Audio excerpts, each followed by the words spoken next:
حنا اليوم في البورصه ديال الدار البيضاء اللي تنعلنوا فيها على الرفع من راس المال ديال تي جي سي سي بمبلغ ديال 2 مليار و200 مليون درهم. للسهم غادي يخرج ب 725 درهم للسهم. وهذا الرفع من راس المال هو اللي غادي يعطينا الامكانيه نضموا شركه كبيره، هي شركه ستانفياس، مجموعه ستانفياس اللي مختصه في لي زانفراستركتور، يعني السدود والطرق وغيرها، وهي تتكمل يعني المسائل ولا المشاريع اللي ما عندناش حنايا في التي جي سي سي.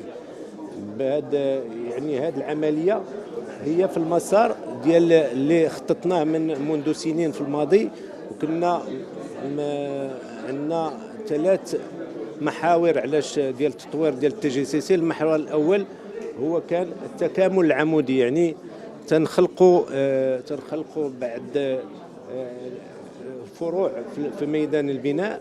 هذه الفروع اللي تتساعدنا باش نشتغلوا في مشاريعنا بصفه يعني متكامله. المحور الثاني هو محور الانفتاح الدولي بخلق عده فروع في افريقيا وفي السعوديه. اخيرا افريقيا عندنا فروع في ساحل العاج، في الغابون، في السنغال وفي غينيا. وفي اول سنه 2025 خلقنا هذا الفرع في العربيه السعوديه، اللي راه في دراسه بعض المشاريع في السعوديه ان شاء الله.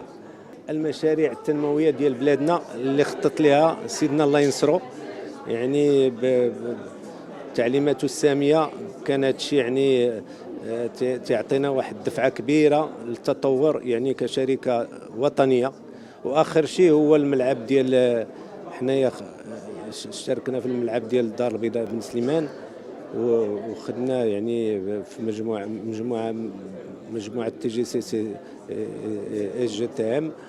وهذا الضم ديال شركه ستام ان شاء الله غادي يعطينا دفعه كبيره باش نشوفوا مشاريع اخرى في البنيه التحتيه وغيرها. وشكرا.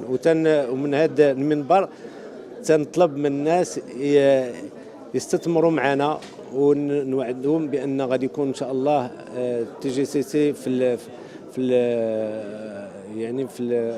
في المستقبل غيكون عندنا مستقبل زاهر ان شاء الله.